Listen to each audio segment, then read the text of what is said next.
Hello and welcome to World News Program. I'm your host, Melissa Noukhemilat, and these are the headlines.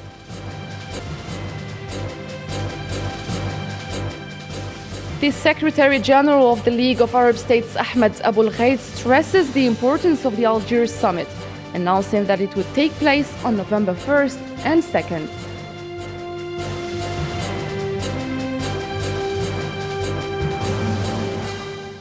Also in our news, the Supreme Federal Court of Iraq is to hold a session on involving the dissolution of the parliament.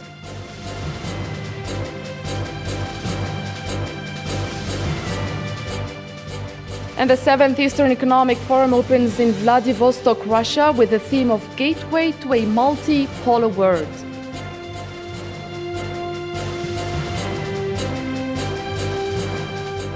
And Liz Truss becomes Britain's new Prime Minister and appoints a cabinet of loyalist MPs.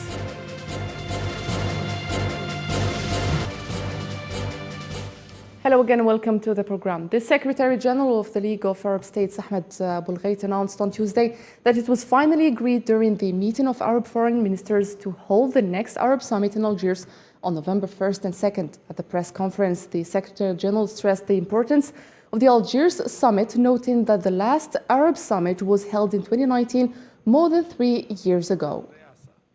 مؤكدين على استمرار لبنان في دعم كل ما يرمي إلى تعزيز مسيرة العمل العربي المشترك. أننا نتطلع بكل ثقة للقمة القادمة في الجزائر في أول نوفمبر القادم. We're looking forward with great confidence to the Arab League summit in Algiers on the 1st of November, God willing. We pray to God that this will be an important stop in the history of joint Arab work, and that it would be a reason for reunification of ranks and an expression of public opinion in our countries, and I would like to see their leaders reunited.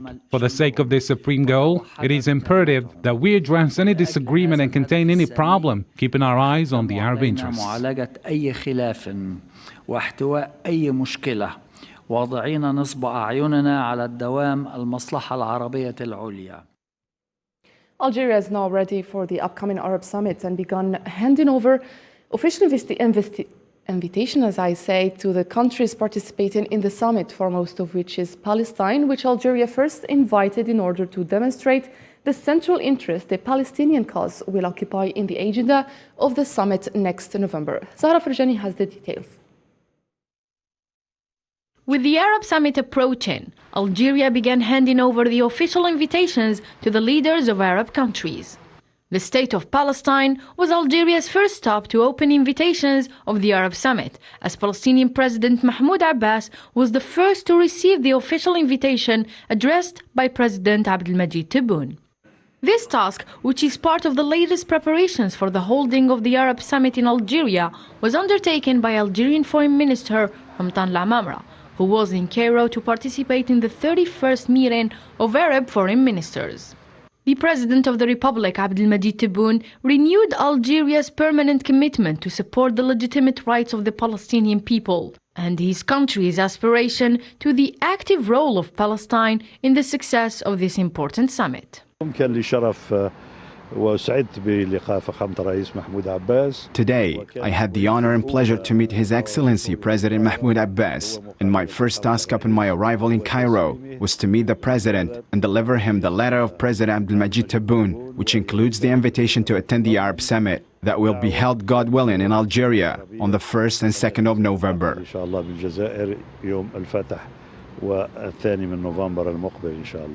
The Arab Summit in Algeria will also witness a qualitative presence of Arab leaders. Egyptian President Abdel Fattah al-Sisi has also received an official invitation from his Algerian counterpart to participate in the summit. The Egyptian president expressed Cairo's aspiration to work with Algeria in order to ensure the success of the Arab Summit in promoting joint Arab action and addressing the major challenges facing the nation, with the aim of restoring its status and unity and preserving the capabilities of the Arab people. Algeria is aware of the importance of unifying the Arab ranks in light of the current circumstances. Therefore, it ensures that this summit is held with the appropriate conditions for its convening and concludes with outputs that meet the objectives of the Arab states. Algerian oil giant Sonatrach is participating in the proceedings of the 50th edition of the international conference Gastech, held in Italy, with a special wing to present its activities and projects in the field of gas industry and gas marketing. Gastech conference brings together major players in the energy field at the international level, as well as energy policymakers in the world in this field.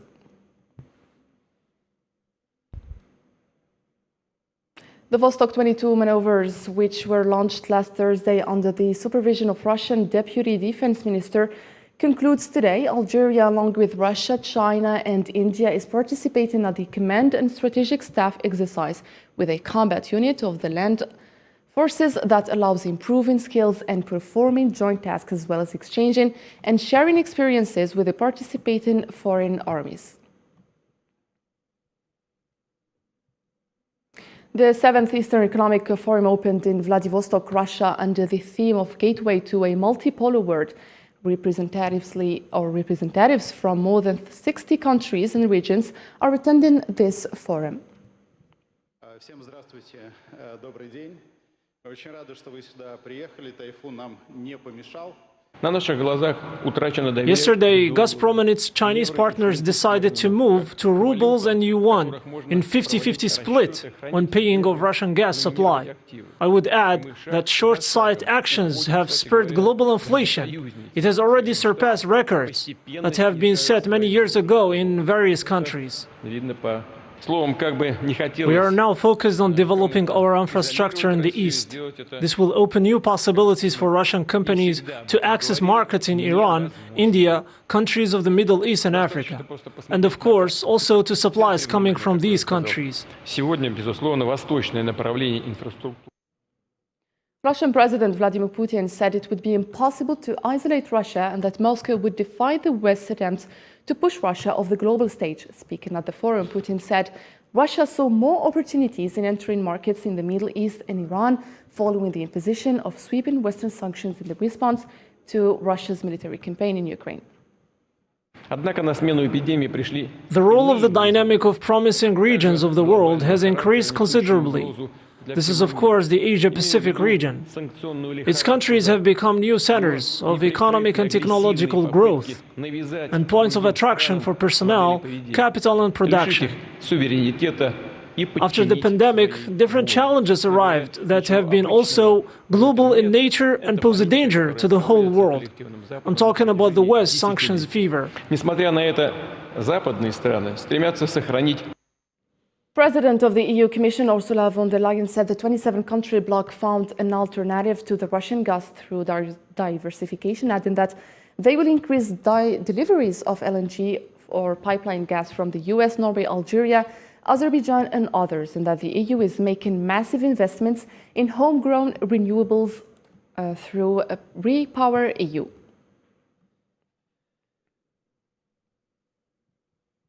The Supreme Federal Court of Iraq will hold a session on Wednesday involving the dissolution of the parliament after political parties were unable to establish a new government nearly 11 months after the country's elections.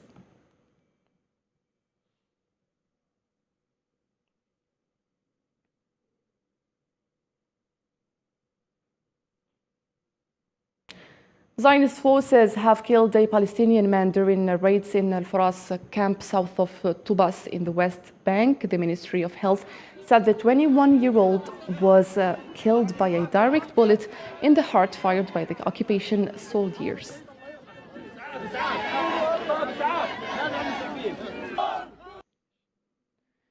The Pentagon on Tuesday reported that Russia approached North Korea for ammunition. Press Secretary of the Pentagon said the move was indicative of the challenges Russia faces in sustaining its special military operation in Ukraine.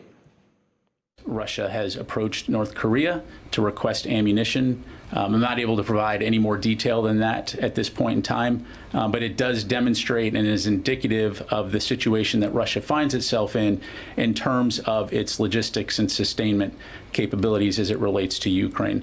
Certainly, as has been said, we assess that things are not going well on that front for Russia. So the fact that they're reaching out to North Korea is a sign that that they're having some challenges on the sustainment front. After a visit last week to Europe's biggest power plant, UN's nuclear watchdog has called for a safety and security protection zone. In the same line, the Director General of the IAEA condemned the shelling of the infrastructure, and Ukraine's president welcomed the agency's report, whereas the Russian ambassador to the UN said that the report didn't call things by their names. The report deserves, but needs the. I remain gravely concerned about the situation in and around the Zaporizhzhia plant, including reports of recent shelling. Let's tell it like it is. Any damage, whether intentional or not, to Europe's largest nuclear power plant in Zaporizhzhia or to any other nuclear facility in Ukraine could spell catastrophe, not only for the immediate vicinity, but for the region and beyond. The hits that this facility has received and that I could personally see and assess together with my experts is simply unacceptable. We are playing with fire, and something very, very catastrophic could take place. We are sorry that in your report on the implementation of security measures in Ukraine from April to September of this year, which appeared a few hours ago, the source of the bombing is not directly named. We understand your position as head of an international regulator, but in the current situation it is very important to name things by name. The Russia's ambassador to China said that Xi Jinping and the Russian President Vladimir Putin will meet next week during a regional summit in Uzbekistan. The two leaders will meet at the Shanghai Cooperation Organization summit held in the Uzbek city of Samarkand. This means the Chinese president will make his first trip abroad since the start of the pandemic.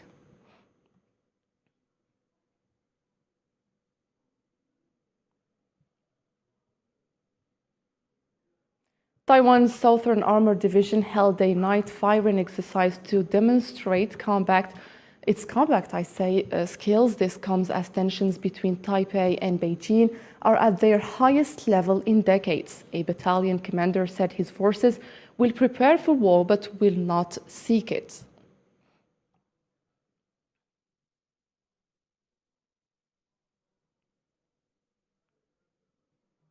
Liz Truss becomes Britain's new Prime Minister and appoints a cabinet of loyalist MPs as her government begins a race against time to set out plans to deal with the cost of living emergency. Nabil Khazini has the details.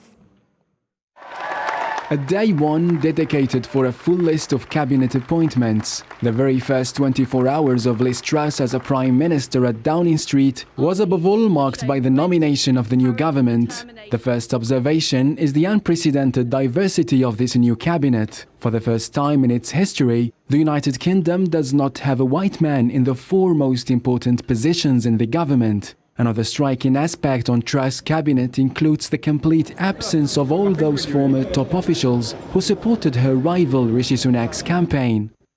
I'm honoured to take on this responsibility at a vital time for our country. We shouldn't be daunted by the challenges we face. As strong as the storm may be, I know that the British people are stronger. The new Prime Minister put herself responsible for pulling the UK out of the economic and social storm caused by the outbreak of energy prices. She said that she would prioritise economic growth by tackling the energy crisis and improving access to health services. At her first Prime Minister's questions, Liz Truss has vowed to get Britain moving as she defended her plans for the UK economy. I'm honoured to take my place as Prime Minister in this House and to take on responsibility at a vital time for our country. Outside Downing Street, people showed mixed reactions towards Truss as she faced a difficult start in her premiership. Why am I here is because I support Liz Truss and I think that she'll be a great Prime Minister for our country.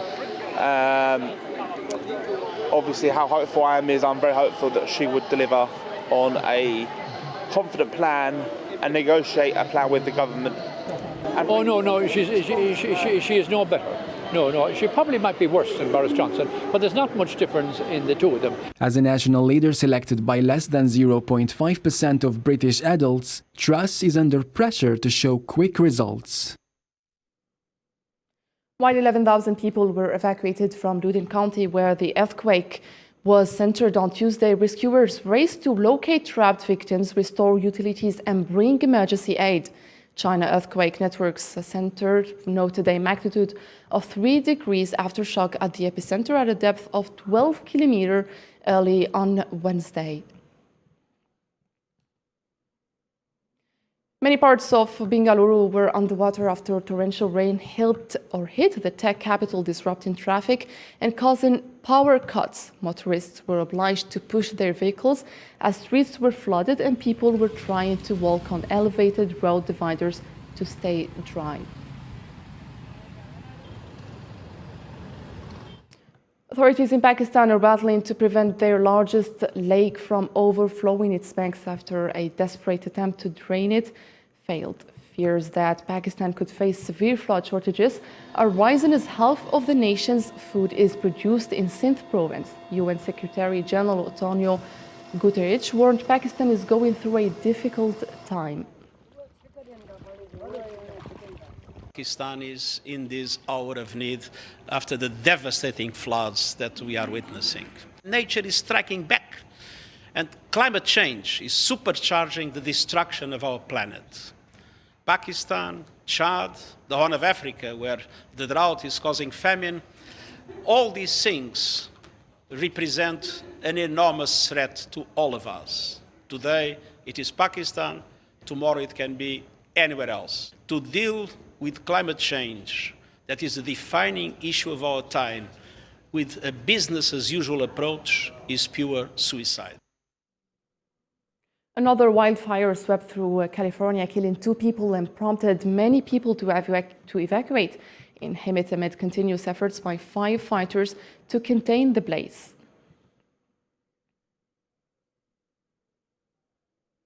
White House spokeswoman Karine Jean-Pierre condemned the attacks that left 10 dead in Canada, including 1 from indigenous communities, describing them as senseless violence. It is senseless and devastating. I won't get ahead of the Canadian law enforcement as they continue their work. Our thoughts are with the victims of this horrific attack. We stand with Canada, our ally and neighbor, and all those affected by this tragedy, and condemn this senseless violence. Canadian police announced that its forces could find one of the suspects of the stabbing in Saskatchewan City, which left 10 deaths and 18 injured. Police also identified for the first time that the suspects were brothers. Osama Yadi has the full story. Damien Sanderson, one of the suspects of Canada's stabbing spree which left 10 deaths in the Saskatchewan province, has been found dead near the incident whereabout. His injuries are said not to be self-inflicted as police continued the search for the second suspect. At 11:30 a.m., a deceased male was located on the James Smith Cree Nation. At 1:17 p.m. today, it was confirmed by Saskatchewan RCMP Forensic Investigation Section that the deceased is Damien Sanderson. The suspect was found dead, and the police believe that his brother Miles Sanderson is also injured and on the run in the provincial capital of Regina. This was the first time Canadian police have identified the two as brothers. His body was located outdoors in a heavily grassed area in proximity to a house that was being examined.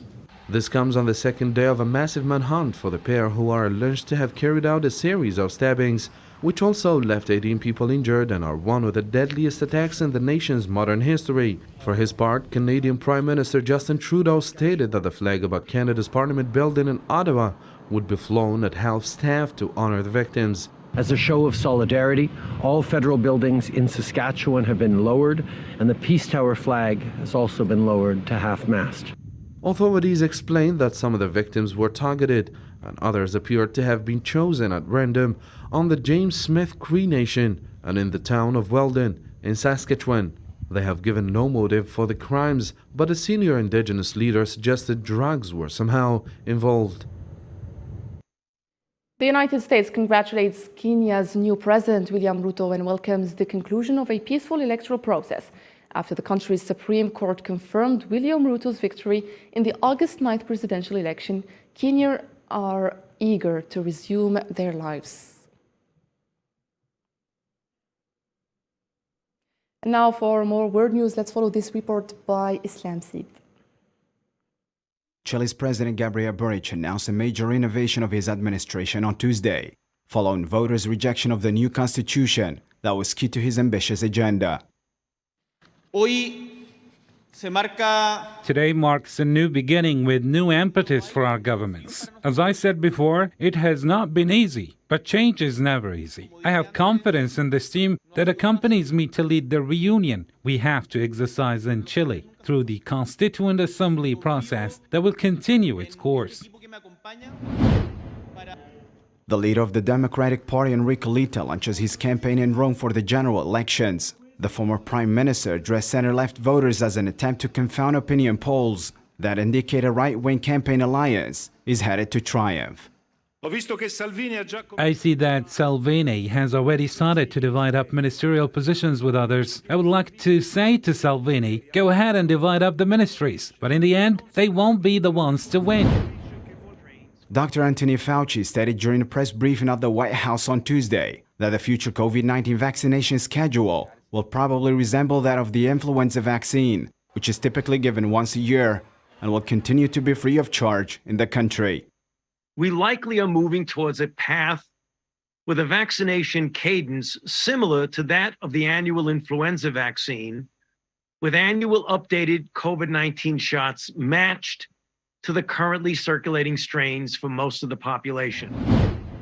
The Prime Minister of Burkina Faso has visited the wounded in the attack on a supply convoy between Djibo and Burzanga, which left at least 35 people dead and 37 others injured, including children. We reorganized the teams. We moved some equipment to make space, to put other beds and mattresses. And that's how we were able to take 13 children who came to the airbase, who were transported here by army ambulances. Anyways, everything went well. Pakistan's former Prime Minister Imran Khan on Tuesday addressed thousands of supporters in the northwestern city of Peshawar. Khan said he would lead a mass march to the capital to force the government of Prime Minister Shahbaz Sharif to hold early elections, which Sharif has rejected. And finally, we crown our news bulletin by some sports news. The final Grand Tour of 2022 is upon us, and it promises to be exciting for cycling fans. It's not only the last chance for some teams to salvage something from the season, but for a few to salvage their World Tour ambitions entirely as the relegation battle enters the final days. Let's follow. A brilliant finish for Renko Evenepoel after Roglic's crash during the 16th stage of the Spanish Grand Tour La Vuelta. During the last 100 meters of the stage, Primoz Roglic crashed during a close finish, losing the advantage over his Belgian concurrent. Roglic lost the stage, but should be soon in the bike according to Jumbo-Visma representatives. As the competition is still running, the Slovenian has all his chances to win the red jersey. In the final, a well-deserved victory for Quick Step team after 2 weeks of intense competition. In the general ranking, UAE Emirate team continues to lead far from its major concurrent, Ineos and Astana team. Concerning the jersey wearers after the stage 16, Evenepoel leads the general ranking in 61 hours 26 minutes. For the best sprinter, Pedersen conserves his green jersey. Everyone was working really hard today, and I promised Kias to win today. He got a daughter yesterday, and he wasn't there for the birth, so the whole team worked really hard to give him this second present in a few days. So this win is for Alex and his wife and his new kid. As for the point jersey, Jay Vine is the best climber of the competition with 59 points. And for the best young, Ayuso Pesquera conserves the white jersey for the UAE Emirate team. And now let's have a reminder of our top stories.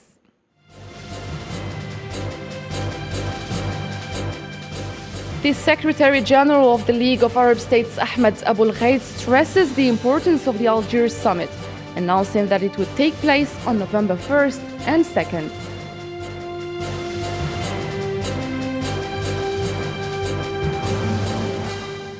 Also in our news, the Supreme Federal Court of Iraq is to hold a session on involving the dissolution of the parliament.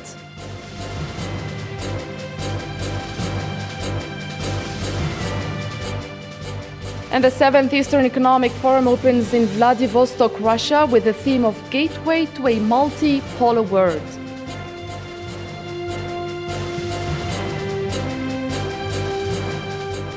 And Liz Truss becomes Britain's new Prime Minister and appoints a cabinet of loyalist MPs.